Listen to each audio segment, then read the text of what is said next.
Bonjour, bienvenue sur ma chaîne Alain Deluxe, j'espère que vous allez bien.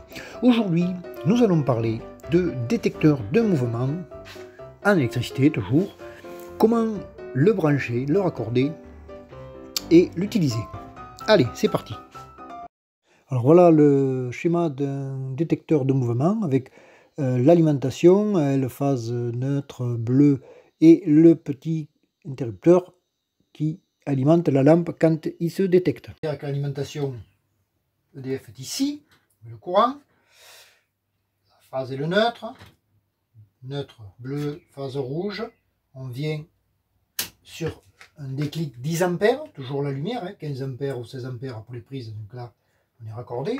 De là, mais sur un simple allumage, vous aviez un simple allumage ici qui s'allumait, qui allumait la lampe, on a rajouté à l'intermédiaire, donc c'est quelque chose que l'on peut faire en plus sur une installation déjà installée, c'est tout simplement de passer le détecteur de mouvement entre l'interrupteur et l'ampoule.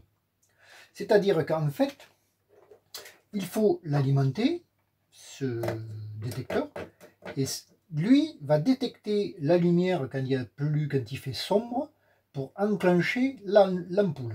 Alors, l'interrupteur, on est bien d'accord, voilà l'interrupteur, toujours le branchement ici, la phase au commun entre les deux. Bon là c'est un interrupteur va-et-vient, ça pourrait être un simple image, c'est la même chose. Le retour lampe qu'on appelle, qui lui, normalement, devrait aller à l'ampoule, vous voyez, comme là, et bien il vient sur le détecteur de mouvement, qui est ici, de mouvement et surtout en même temps de luminosité, il fait les deux, mouvement et luminosité. Et donc, ce retour lampe, il va arriver sur le contact de la phase ici, c'est-à-dire il sera considéré comme une phase, puisque la phase, quand on ferme l'interrupteur, elle part, elle vient ici, elle revient sur ce contact ici. De là, c'est repiqué et ça, on renvoie la phase au contact. Et le contact, c'est-à-dire quand le détecteur fonctionne et voit qu'il n'y a plus de lumière et qu'il y a du mouvement, il ferme un contact. Ce contact, il est ici. Ça ferme et donc là, on va jusqu'à la lampe. Et de la lampe, on revient au neutre. Alors évidemment, comme il faut que ça soit alimenté, on a évidemment le neutre pour le détecteur. Le détecteur, sa phase et son neutre sont ici, mais la phase ici est prise par le retour lampe de l'interrupteur, comme ça, c'est pour modifier une installation déjà montée. Si c'est une installation neuve où on ne voulait pas d'interrupteur, le fil rouge, au lieu d'aller là, il ira là, et on enlèverait le retour lampe. Donc ensuite, le détecteur, alors il y a plusieurs sortes de détecteurs, et moi c'est un détecteur que je possédais depuis un petit moment, il a deux choses, c'est en fonction de la luminosité, ici, on règle avec un petit, un petit tournevis plat la luminosité. Plus on va aller vers le soleil, plus la luminosité sera moindre, c'est-à-dire qu'il s'enclenchera à peine sombre. Plus on va aller vers la lune, qui est ici marquée, et plus ça s'enclenchera quand il fera très très sombre. Voilà, donc ça c'est un réglage que vous pouvez régler en fonction de vos goûts. Et après c'est le temps d'éclairage, c'est-à-dire que ça commence ici au minimum avec à peu près une trentaine de secondes, 30-40 secondes. Et on augmente et on peut, quand il s'enclenche, rester allumé pendant 2 jusqu'à 5 minutes à peu près, je crois. Après, c'est en fonction des détecteurs. Il y en a qui vont plus loin, d'autres moins loin. Et donc, alors voilà, on a mon fameux détecteur un peu plus près, pour ceux qui n'avaient pas bien vu. Ici, vous avez le détecteur de lumière et en même temps de mouvement. Donc là, on augmente, vous voyez le curseur de la flèche, plus il va vers le soleil, plus la luminosité sera minime, très claire, et là il s'enclenchera. Plus on va aller vers la lune, automatiquement, il va s'enclencher que quand la nuit sera très vraiment profonde. Et après le temps, donc soit le minimum ici, vous voyez, c'est très très fin. Et plus on va augmenter le temps, plus ça va grossir avec le niveau de la bande. Et plus ça va, le délai de la lampe va rester allumé 5-10 minutes. Et si vous le mettez au minimum, ça sera à 30 secondes à 1 minute. Voilà. Et donc je vais vous montrer maintenant comment brancher tout ça, comment ça fonctionne. Voilà. Alors tant que j'y suis, je vous avais parlé sur mes précédentes vidéos que quand on n'a pas de multimètre ou multivoltmètre, hein, qu'on puisse contrôler la tension avec une lampe et des détecteurs. Et donc, pour ce faire, nous allons tester pour voir s'il y a du courant avec une lampe et 2 boutons poussoirs. Des gants, toujours des gants comme ça, on est isolé. Et là, après, c'est deux trucs isolés, hein, deux connectiques isolés. Donc, pour savoir si le courant, ben, on branche, ah, la lampe s'allume, il y a du courant, il ne faut pas intervenir sur une installation quand il y a du courant. Voilà, c'était juste l'aparté. Et donc là, maintenant, je vais vous montrer comment tout cela fonctionne. Allez. Alors voilà, on a tout refermé pour le montage du câblage, le détecteur étant là. Alors, on branche l'alimentation, on enclenche le disjoncteur, le déclic 10 ampères qui est ici.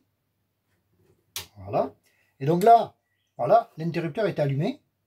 Si on coupe l'interrupteur, ça marche toujours. C'est-à-dire que la solution d'un détecteur peut très bien être coupée quand on allume ou qu'on éteint l'interrupteur. Ça, c'est le gros avantage si on veut pas être dérangé ou on ne veut pas que ça s'allume quand il fait nuit. Donc ici, on allume l'interrupteur, tac. Donc il y a automatiquement, il se déclenche, ça veut dire qu'il est en action. Alors après, il faut attendre à peu près une quarantaine de secondes. C'est-à-dire que quand il s'allume, avant qu'il se remette en fonctionnement, il y a un petit délai. Donc ce petit délai, c'est à peu près 40 à 50 secondes à peu près, hein, ou 1 minute, je ne sais pas, on va le voir à peu près. Donc il va se mettre en position, et quand il va être en position, il va rééteindre la lampe. Quand la lampe va être éteinte, voilà, la lampe vient de s'éteindre, il est en fonctionnement, c'est-à-dire que là on n'a plus besoin de rien toucher. Qu'est-ce qui se passe? Ben, la nuit tombe, je vais imiter la nuit en cachant le connecteur, et qu'est-ce qui se passe? En principe, hop, voilà, la lampe s'allume. Et là, j'ai mis un petit délai, moi, avec la petite molette que vous avez montré tout à l'heure, qui est dans le cache que j'ai refermé. Et au bout d'une trentaine, quarantaine de secondes, je ne sais plus combien j'ai mis, ou 1 minute, après c'est vous qui décidez, eh bien, il va s'éteindre tout seul. C'est-à-dire que là, il a vu que j'étais passé et il faisait nuit, il s'est déclenché, par exemple, et donc là, il va s'éteindre tout seul, et après, ben, il est en fonctionnement normal. Voilà.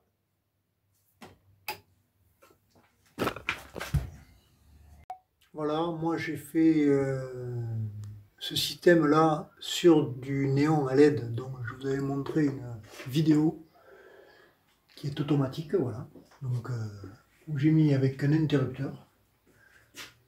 Voilà. Si vous regardez, quand j'allume l'interrupteur, voilà, ça s'allume. Comme il fait jour, le détecteur va s'éteindre au bout d'un petit moment. Bien évidemment, ce détecteur, la première chose, c'est qu'il détecte le mouvement. Donc forcément, s'il n'y a pas de mouvement, le détecteur ne s'enclenchera pas, même s'il fait nuit. On est bien d'accord. Ensuite, le détecteur de mouvement s'enclenche simplement la nuit, c'est-à-dire quand il fait sombre. Voilà, vous voyez. Là, il s'est éteint, il est prêt, il ne s'allumera que si je viens dans la pièce, donc il y a des mouvements, et que il fait très très sombre, notamment si je viens ici, et que en même temps de bouger, je cache mon détecteur, pour qu'on il ferait nuit, voilà, ça s'allume. Voilà, voilà, j'espère que la démonstration a été évidente. Et c'est fini pour cette fois-ci.